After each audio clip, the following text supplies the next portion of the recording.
literários da Bíblia. Eu quero conhecer bem a Bíblia, eu quero estudar bem a Bíblia, muito bem. Então eu devo conhecer os estilos literários que estão presentes na Bíblia, para que eu possa saber exatamente o que é que o texto está me falando.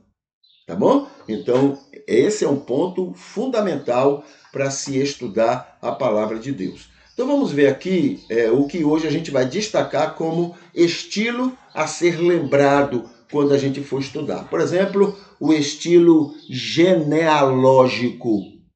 O estilo genealógico hebreu, né, que está muito presente no texto bíblico.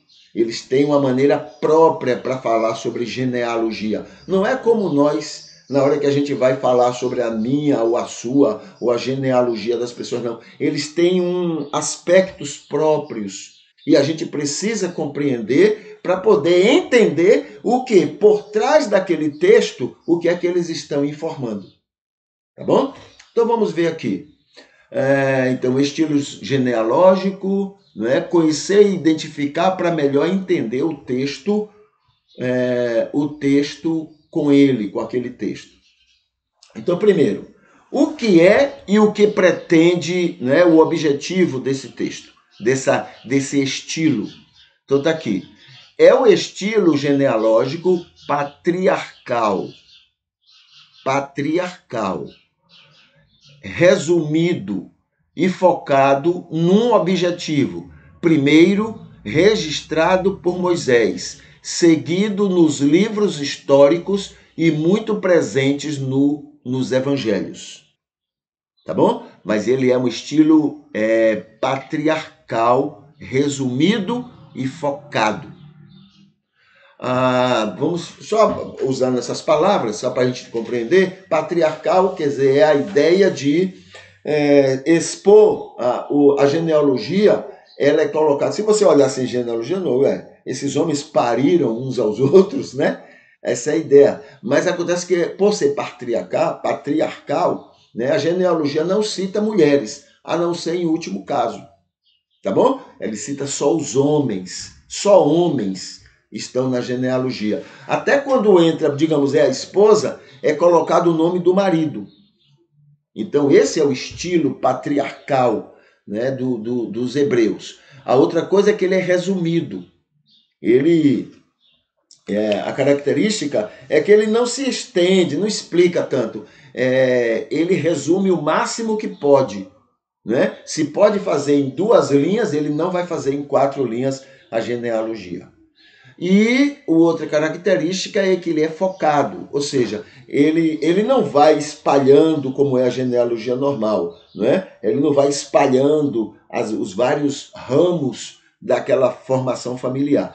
Ele vai seguindo um determinado ramo, porque ele está querendo chegar aqui. Se ele quer chegar aqui, então ele segue os ramos que vão levar a este ponto aqui. Essa é a marca das genealogias hebraicas, tá bom? Que está no texto bíblico. Então está aqui, objetivo, primeiro, registrado por Moisés, seguido nos livros históricos e muito presente nos evangelhos. Busca reforçar, esse estilo, ele busca reforçar a escolha divina pelos hebreus. Então reforça isso. O Deus Jeová, né, de Moisés e da religião judaica, ele é aquele que escolhe, né? Ele despreza, ele coloca em segundo plano o resto e ele vai escolhendo pessoas, tá bom? O amor dele está ligado a essa pessoa, a essa linhagem. Então ele vai seguindo essa linhagem, né? Então essa é a marca. Isso, a genealogia procura mostrar indiretamente exatamente isto. Deus escolhe pessoas, né? Deus tem preferência por pessoas. Cadê mais? Segundo, o hebraísmo. Então, está por trás da genealogia a cultura hebraica. Eles reforçam isso, né? Colocando até a ideia de que essa maneira é a maneira melhor e mais correta diante de qualquer outra maneira de falar sobre genealogia. O outro é a masculinidade. Então, como eu disse, a ideia é só homens. Homens é que geram homens. Tá bom? Mulheres entram, não entram. Quando entram, é porque não tem como escondê-las. Tá bom? O que mais? A preferência divina por alguns. Deus escolhe uns. Deus escolhe os hebreus e dentre os hebreus ele escolhe um ou outro. Ele vai escolhendo nas gerações quem é que é dele e quem não é dele. Isso na concepção teológica dos hebreus. Tá bom? Isso contraria tudo mais a respeito da revelação de Deus, que ama a todos igualmente. Deus não escolhe pessoas. Deus escolhe amar todos, sem exceção. Tá bom? Segundo, dentro desse estilo genealógico, exemplo e diferenças peculiares. A genealogia no contexto interpretativo, aquele que está entre Gênesis 1 e o capítulo 11, né? A genealogia ali Então, a genealogia do contexto é um exemplo desse tipo de genealogia, mas principalmente a genealogia de Abraão, tá? Lá no Gênesis, logo depois do capítulo 11. Ausências de nome das mulheres, a não ser em casos ultra necessários, seguindo uma linha sucessória para chegar intencionalmente a alguém. Então, eles não abrem o leque, eles vão seguindo uma linha para chegar em alguém, aquele escolhido de Deus. Para chegar ali, então eles vão seguindo até chegar naquela pessoa. Terceiro, a literalidade e a doutrinação.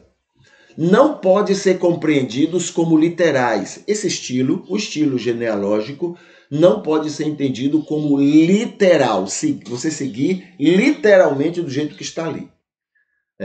O que fica muito claro na genealogia de Jesus por Mateus, que ocultou e substituiu vários nomes. E a genealogia de Lucas, que seguiu a de Maria, mas substituiu nomes também. Então não há problema. O importante é o final. Onde começa e onde termina. E os nomes podem ser substituídos, esquecidos, podem não ser mencionados, não faz diferença. Para eles querem sair desse ponto e chegar àquele ponto. É uma característica. Então, a gente não pode trabalhar isso como sendo uma coisa literal. Fulano foi filho de Cicrano. Não, não há nenhum interesse em dizer isso. Tá bom? Apenas é uma linha sucessória para chegar a uma determinada pessoa. Que mais? Se não pode ser literal na compreensão, não pode ser base para nenhuma doutrina. Então, se não há uma certeza sobre aquilo, então não pode ser usado como doutrina, né, o que tiver dentro desse texto genealógico. Exemplo simples, as curtas genealogias no contexto interpretativo. Então, ali aquelas genealogias curtas, né, tanto no texto de capítulo 1 ao capítulo 11 de Gênesis, quanto qualquer outro livro, você vai encontrar genealogias muito curtas. E até aquelas que estão cumpridas porque não teve como diminuir. Mas, digamos que se está ali, com 200 gerações, é porque era para ter 5.000 gerações. Entendeu? Aí eles vão trabalhando, diminuindo, cortando, ocultando, enfim, eu vou colocar o mínimo possível, porque é uma característica, não é, da genealogia, desse estilo, não é, judaico. As longas genealogias do livro de Números também vai demonstrar isso. Exemplos emblemáticos, né, que representam bem esse estilo. É a genealogia de Mateus sobre Jesus, pela linha sucessória do reinado de Israel e Judá, omitindo e trocando nomes claramente. Não há como querer esconder, porque é natural. Isso acontecia normalmente, entendeu? Normalmente na genealogia. Então não tinha por que querer esconder nada disso, não. Aí ele coloca assim, trocando nomes, fechando tudo em 14 gerações. Foram mais. Porém, só são colocados 14 gerações de Abraão a Davi, 14 gerações de Davi a Babilônia e 14 gerações de Babilônia até Jesus. Tá bom? Então são 3, 14. 14 aí é o 7, 7. Né? São números importantes para a teologia hebraica. Então o 7 é perfeição, 7 com 7, uma perfeição dupla, verdadeira, porque o número 2 significa verdadeiro, não é? Sendo 3 vezes isso, olha, como é? Uma perfeição, perfeição dupla, perfeição verdadeira, 3 vezes. Então é verdadeiríssima, digamos assim. Verdadeiro demais, né? Sendo 3 vezes, quer dizer um superlativo, tá bom? Dentro da concepção judaica. Então, essas são características desse estilo literário, tá bom? Dos judeus. Muito bem.